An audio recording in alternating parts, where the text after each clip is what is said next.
ఉన్నది అంటే చాలా ఆధారాలు నేను బయట నుంచి చూపిస్తాను. ప్రవీణ్స్ అంటే ఎనాలజీ ఎట్లుందంటే రే ప్రవీణ్ అడిగేది ఒకటి, యాంకర్ అడిగేది ఒకటి, నువ్వు చెప్పేది ఏందేందో చెప్తున్నావు.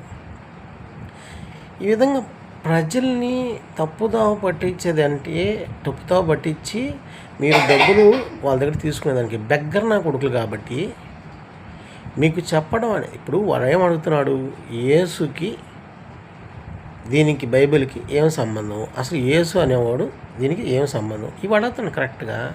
అవి చెప్పండి. ఏమి అసలు యేసు అనేవాడు బైబిల్ని ఖండించాడు అని వాడు అడుగుతున్నాడు. నువ్వు దానికి క్లియర్గా చెప్పేమి, గుద్దలోంచి ఏందేందో మాట్లాడుతున్నావు, ఏందేందో ఒక క్వశ్చన్కి నువ్వు చెప్పేదానికి ఏమైనా కనీసం పొందడం లేదురా బాబు.